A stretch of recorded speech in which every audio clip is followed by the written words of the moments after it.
Okay, I just wanted to show you this fence that I built. So I've been wanting to build this for a while. I had photos of it, and ironically, they tore it down yesterday. It's in my neighborhood. I've been driving past it for 10 years. Actually, I used to drive through it, just going the back way to work. You get a lot of these country roads and fences and a lot of history, right? So you can see I just built it out of evergreen plastic and used wedding veil for the chain link. And then made the hinges. It's pretty cool, actually. I really like it here. Looks good with the older pole and stuff. And then what I did was I just built it so that I can sort of mount it and remove it if I have to. And then the gate locks like that and then swings on a hinge. It's kind of neat, eh?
Okay, so I want to talk to you just quickly about scale and illusion quickly, and this is a really good example. Like, you know how I've mentioned before in past content, like, you know, so you have this shelf layout that like that's 16 inches deep or 2 feet deep, and we can cheat things like compression, like depth compression, meaning like trees in the background can be smaller, buildings can be smaller, vehicles can be smaller. I mean, even trains, people have combined N scale in the distance with HO in the foreground.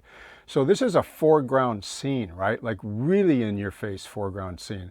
And I wouldn't do this kind of detail way back where you wouldn't see it. But because you see this right at the opening part of the layout, it's a nice little detail to pull the viewer in, even though this barbed wire is not even scaled to 187.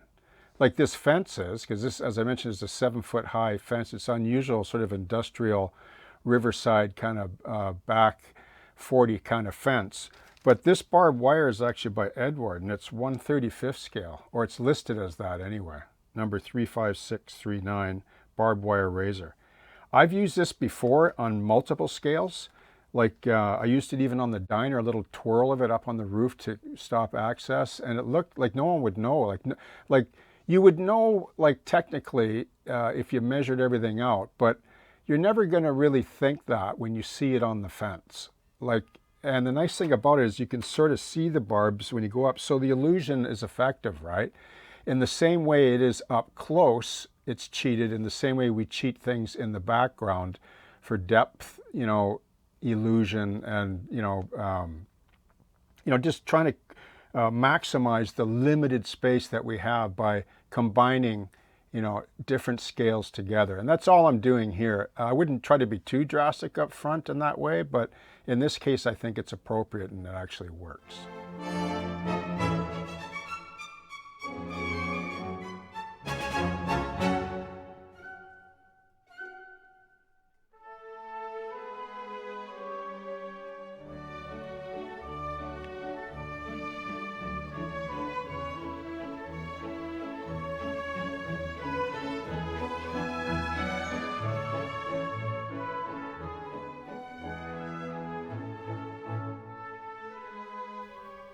Okay, so here's the finished fence, and this one's for the naysayers. Well, your fence is too big. Anyway, this is not a typical tip through the tulips garden gate. Okay, so this is built from the prototype, and the actual gate, this here is actually 6 feet. But the actual gate, the prototype, is actually over 7, it's almost 8 feet high. But for some reason, the prototype size didn't look right in that place, so I chopped it down. There was one more section here. So I chopped it down. So this is actually smaller than the prototype, and these pickets here are 7 feet high, which is what the ones are on the prototype. I'll show you a photo quick.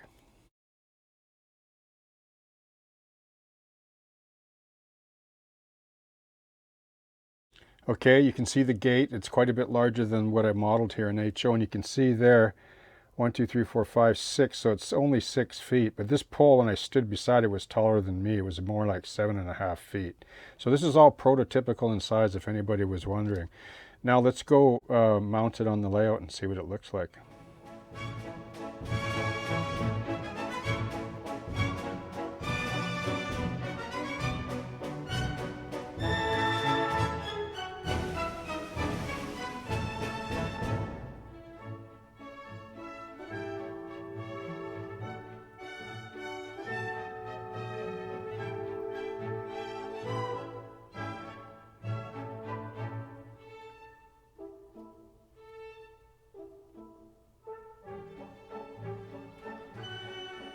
Okay, so there you go, the old rustic fence. And I find that this sort of finishes off the scene nicely. And then just a pan to the right a bit here to show you. I have yet to finish, so I'm working on it, a skiff that goes right here, a beach skiff, which will really finish off this whole scene. Let me zoom out a bit. And then, of course, there's the ferry that goes in here eventually when I get around to building that. But I have so many sub-projects on this layout, on the go. So it's time is always the factor. And I'm working a little bit on the surf here. just a slight tidal surf coming in, which I'll be building it, doing a feature episode on that. And yeah, the old fence, like it really finishes off this scene. So, you know, just in closing, like don't underestimate small little details like this on your layout, because you know we get used to looking at just the same sort of general kind of look of something, even though they're all unique. But it's these little details that really add that little extra touch to our diorama or our layout. Okay, so thanks for watching. Thank you to all my subscribers, by the way. I really appreciate your support, and all the new subscribers as well. And I hope that you enjoyed the content and that you get something out of it. Feel free to comment below, and we'll see you soon on the next one. Cheers.